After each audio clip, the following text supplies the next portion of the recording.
Created by Henry Kane, transcribed and starring as Peter Chambers, Dane Clark. You're a private eye. That's your business. Anything else? That's for laughs.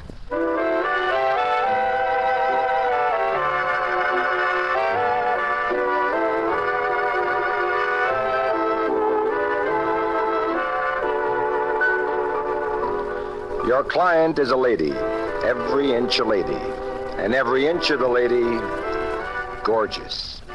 She's a blonde with black eyes, which makes you sit up and take notice, and there's plenty to take notice of. I will not believe that my uncle committed suicide. Is that clear, Mr. Chambers? Despite the evidence, despite what the police say, despite anything, I simply will not believe it. And why not, Miss Wilson? Because he wasn't the type, that's why not. I know my uncle. Simply and succinctly, he is not a man to take his own life. Okay, now let's do it systematically. Your name is Irene Wilson. Your uncle's name was Max Daly. He owns a delicatessen store on 57th Street and Broadway. He killed himself yesterday at 1 o'clock in the afternoon in the bathroom of his apartment. He did not kill himself. Well, either he killed himself or he was murdered. It only happened yesterday, but according to the newspapers, it's already a closed case to the police. Which is why I've come to you. Well, you realize that aside from the physical evidence of suicide, the door to his apartment was locked from the inside. There are keys that can open such locks, Mr. Chambers. Who discovered the body? A neighbor. And what about your uncle's family? My uncle lived here alone. Where? 6666 Park Avenue. It's pretty fancy. And who was this next-door neighbor, the one who discovered the body? A Mr. Clark Standish. According to the police, rich, retired, and an amateur musician. All right, now let's get back to Uncle, Max Daly. Any enemies that you know of? No. Of course, he was acquainted with many unsavory characters, customers of that little delicatessen of his.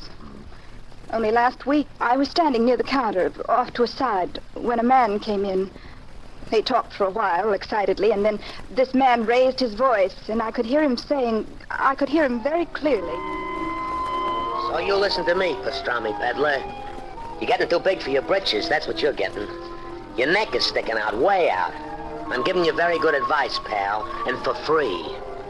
You're asking for a bigger hunk of pie? Well, you ain't getting it. Because with a bigger hunk of pie, you're liable to choke to death. And this is the last time I'm telling you. When I asked my uncle about it after the man left, he just laughed it off. Did you ever see this man before? No. Would you know his name? My uncle called him Lefty. Just a few more questions, Miss Wilson. Anything at all, Mr. Chambers. You say that Max Daly ran an ordinary little delicatessen store? Yes. Well, how come he lives in one of the fanciest apartment houses in New York? He must have been a rich man. I agree with that. Well, then how come? Well, according to him, he made some very good investments, and those investments were paying off handsomely. Oh. Is there anything else, Mr. Chambers? No, I don't think there is. I know I can depend on you.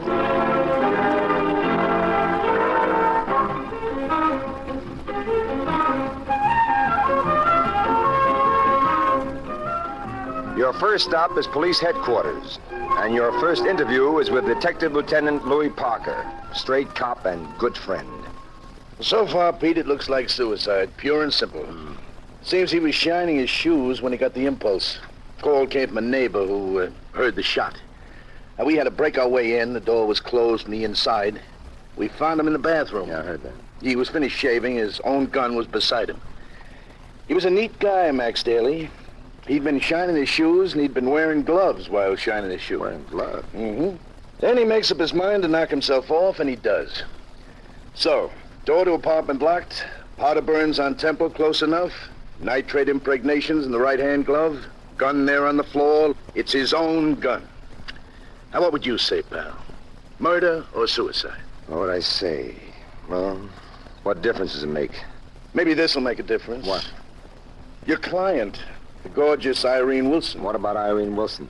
First, her little hat shop is somewhat kaput. Meaning? Meaning it's on the verge of bankruptcy. So? So she asked her uncle for a loan, and he refused. So? So if anybody murdered him, she'd be the prime suspect. What with her having a key to the apartment, too? Oh, sure. And then, though the police say it's suicide, she comes to me to prove it's murder, just because she's got an affinity for the hot seat. There's a better reason than an affinity for the hot seat, Yeah? Pete. An affinity for $200,000. What are you talking about, Louis? Uncle Max Daly recently took out a life insurance policy in favor of pretty Irene. $100,000, 200 G's in case of accidental death. Murder, that's accidental death. And suicide? Well, before the 2-year incontestability clause goes into effect, suicide makes the policy null and void. Now, is it all beginning to come to you? Yeah. Let's see now. If it's suicide, Irene gets nothing. Mm-hmm. If it's murder, and it can't be proved that she committed the murder, she gets $200,000. Very good, Detective. She would be interested in showing that it wasn't suicide. And how she'd be interested? Where are you going? Find out which way her interest is going to lead. To a cabana on the Riviera or a chair in Sing Sing.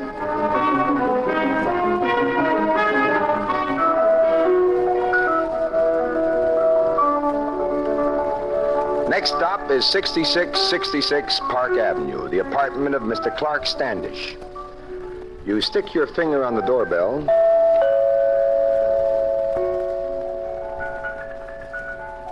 But all you get is piano music. So you keep pumping at that bell.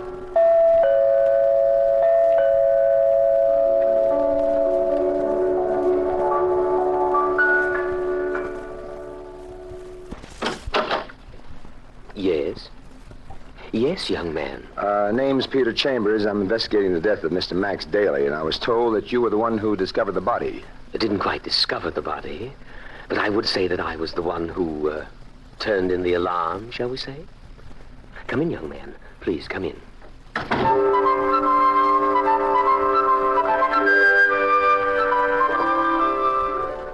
Clark Standish.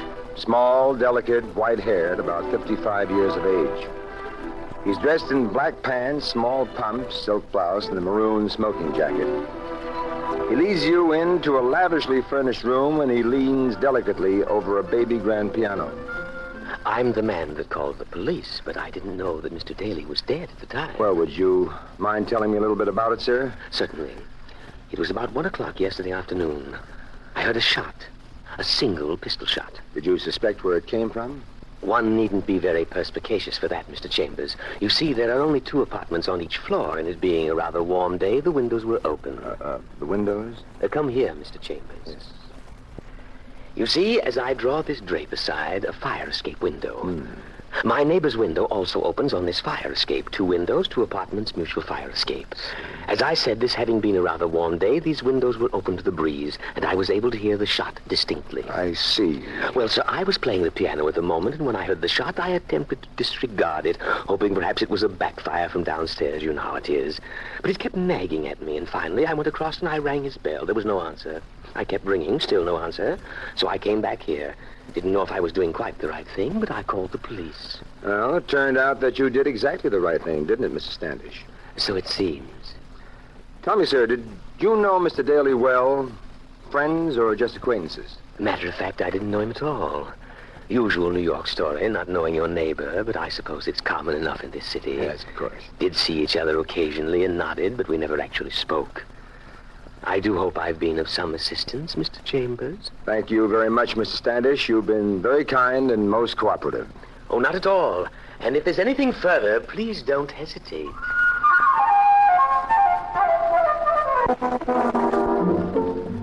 You get out of there and you go to a cafeteria and you sit over coffee and a cigarette and you ponder. But the coffee, the cigarette, and the pondering adds up to a large hunk of nothing. So you go to the real estate agent, the people that run 6666 Park Avenue. You ask about Max Daly, and they tell you that each tenant has to be sponsored and recommended. You ask to see the papers on Max Daly, and they oblige. And you take a look. You take a good look, and then you beat it out of there, and you hurry back to police headquarters and barge in on Louis Parker. Oh, Pete, it's not like Louis, listen. You're really pressing me Louis, this trip, son. Please listen to me, will you? Did you check those gloves on Max Daly? Sure, we checked the gloves. Nitrate particles in the right-hand glove, just like I told you, from the gun shop. No. I mean, did you check them where he bought them? You know, that kind of stuff. No, why should we? Look, Pete, you know, you can't start terrific investigations every time a guy knocks himself off. Louis, a lot of crime in this city, a lot of crime, not too many cops. Police commissioner himself said it. Doesn't figure. It just doesn't figure. There he goes. Psychological on me again. I can see the look in your eye. Look, the niece insists he wasn't the suicide The type. niece has an axe to grind, 200,000 axe. Yeah, but you said yourself he was shining his shoes, using gloves not to get his hands dirty. Oh, he was neat. Look, shining shoes with gloves on his hands, that's not neat. That's screwy, Louis. It's screwy. Maybe you've got a point there, but... No, you just can't waste the taxpayers' money on every little psychological... Can you do me a favor? What? A special favor just for me? Sure. Check those gloves, will you? Okay. Special for my little old psychological private eye.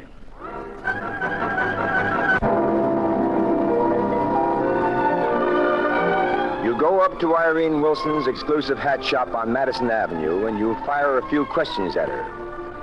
She's wearing a smock. But this baby's gorgeous even when she's wearing a smock.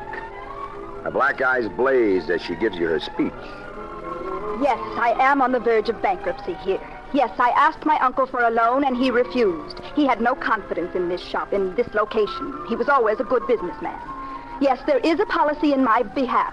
Yes, I know I get nothing if he committed suicide, and I know I get $200,000 if it is proven that he was murdered. Yes, I did not tell you any of that, and there was other things that I haven't told you. I don't tell everybody everything. But I did tell you what I thought was relevant, and I tell you again, I don't believe he committed suicide. I do believe he was murdered, and I don't want you to believe that I murdered him. So you're on your white horse again.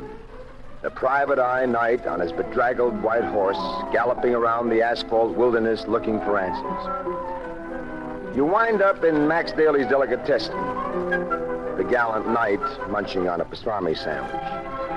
The joint is open and running despite Daly's decease, and the waitress keeps eyeing you. Finally, she moseys over. Say, you're Peter Chambers, ain't you? You're the eye guy, ain't you? Yeah, I'm the eye guy. I'm going to tell you something. Wait, just a minute. Would you get me bicarb? This food is wonderful, but it always... Listen. Well, what? For the past few years, Max Daly was running a book here. A big book. I wouldn't have said anything, but since he got it, I thought... Look, what kind of book? Everything. Horses, basketball, hockey, baseball. Here? There isn't even a phone in this place. Except a business phone. That's just it, Mr. Chambers. Phones, that's passé. Comes a reform where they all get tapped, everybody winds up in the pokey. This is a new kind of operation. The bets come in personally. I don't get it. Anybody wants to make a bet, they write it out on a slip of paper, stick their code name on it, and bring it in here. Personally. Then they hand it to one of the waitresses, or to Max himself. I dig, all right. Now, that's a pretty smart gimmick. Did Max handle all this himself? He got a percentage. Who was the boss? A guy named Moore. Lefty Moore. No. Yeah.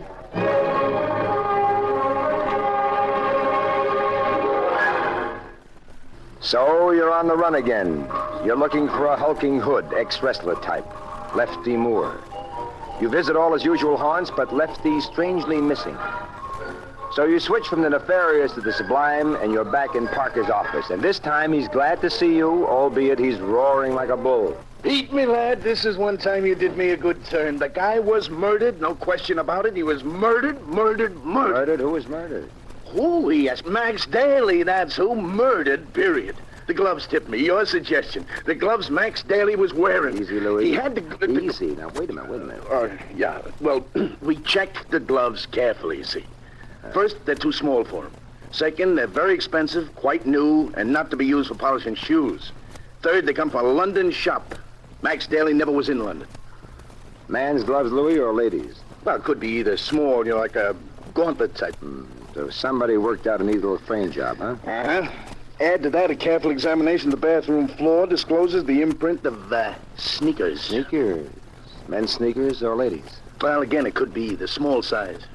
Well, how do you make it, Louis? According to you, his apartment door was locked from the inside. Yes, but the fire escape window was open. Leads down to the alley in the rear. Now, somebody, wearing sneakers, snuck in... Sneaked in, they took Max's gun out of a drawer. Then he goes into the bathroom where Max had just finished shaving, moved close, let him have it. Then they put the gloves on Max, fixed up the shoe shine routine, sneaked out. Snuck out. Sneaks. Now, what are you, Bob? I was only kidding you. Wait a minute. All right. Have you any idea who it was? You know who figures the benefit. But I'm letting it rest a while. I'm just letting it simmer. Just want to see what cooks up, you know? Louis, how's that fire escape window? Still open? No, it's closed tight now, sealed. Which means that I'll have to use the door. Means you'll have to use the what? The door. I'd like to look the place over. Seeing as I'm your white-haired boy now, may I have the key? Oh, yes, sir, white-haired boy, you may.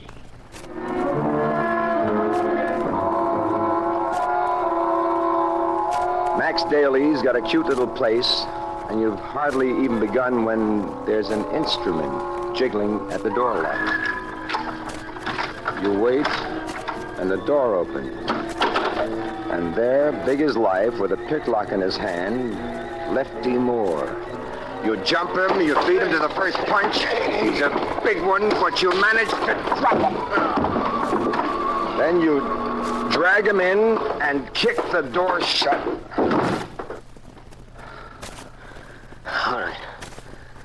All right, Shamus, lay off. Lay off. Now, look, pal. The gun I'm holding is out of your holster. Now, if you insist that I use it, I use it. Is that clear? Yeah, clear. All right, now. Breaking and entering, that's burglary. You can get a long rap for that. Now, if you talk up, and if you talk up good, maybe the rap won't be so long. Am I still clear? Yeah, clear. All right. Now, what do you want here? A ledger. A ledger? I waited till the heat was off, and now I'm here looking for a ledger. What kind of a ledger? Max Daly. He was doing some high-class bookmaking. Yeah, I know. So he kept a ledger, a black leather record book. Well, how do you know the cops don't have it? Are you kidding, Shamus? If the cops ever had that book, there'd be rockets busting all over this town. Lefty, let me ask you something. Yeah? Where were you yesterday at 1 o'clock? You mean when Maxie was bumped? I got the best alibi in the world. Alibi? Yeah. I was in court, pleading not guilty to a traffic rap. Ever been in London? London? Well, what's with London?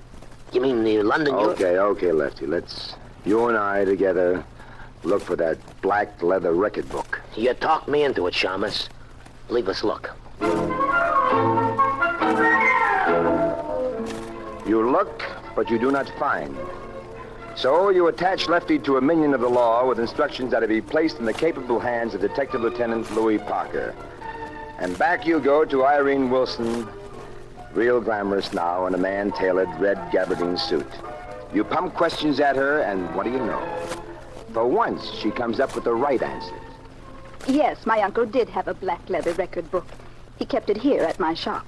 His instructions were that I was to destroy it upon his death, but in the circumstance... Give me, honey, give me quick. I never looked at it. He kept it in a locked briefcase, which I kept here in my Okay, safe. let's have it. Yes, Mr. Chambers. I'll get it for you. Please wait. You wait, and you grab, and you break open that lock, and you look. And then you're running again. And then you're at 66 Park Avenue at the apartment of Clark Standish. Ah, Mr. Chambers. Any new ideas on the subject of Max Daly? Plenty. And they're all about you. I beg your pardon. You went through that window wearing sneakers. You got into his place, clipped his gun, caught up with him in the bathroom as he finished shaving, and you let him have it. And then you pulled that shoe shine routine, slipped your gloves on his hands, left the gun there, and beat it back to your place. And then, sweet and innocent, you called the police. You had heard a shot. You want to know your first mistake? I'm listening, Mr. Chambers. You told me you didn't know him. You never spoke to him.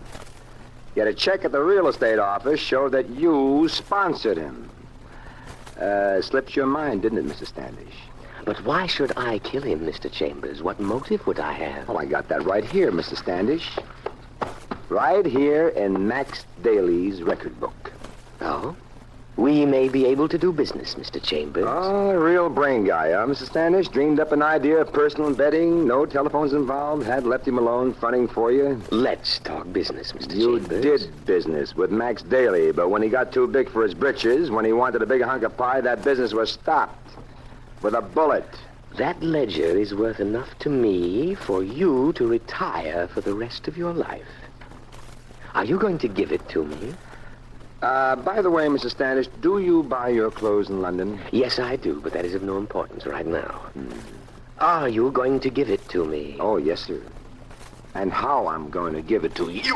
No!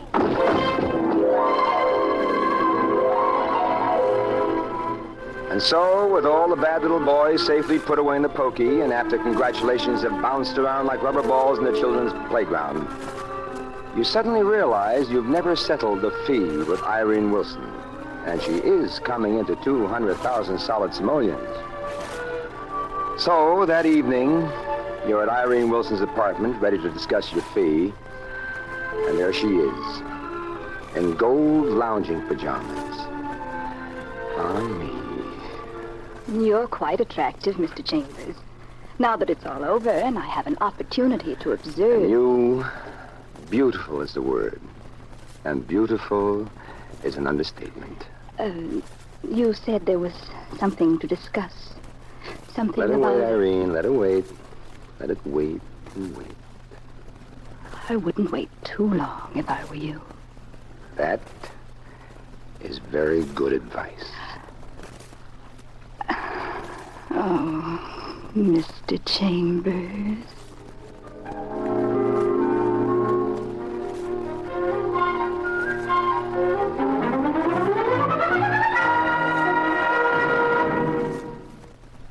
And there you've had Crime and Peter Chambers.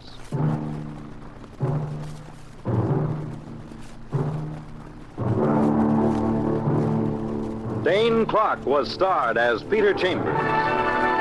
Crime and Peter Chambers Transcribed was created and written by Henry King. Others in the cast were Bill Zuckert, heard as Lieutenant Parker, Elaine Rost as Irene, and Leon Janney as Clark. It was directed by Fred Way. And this is Fred Collins speaking.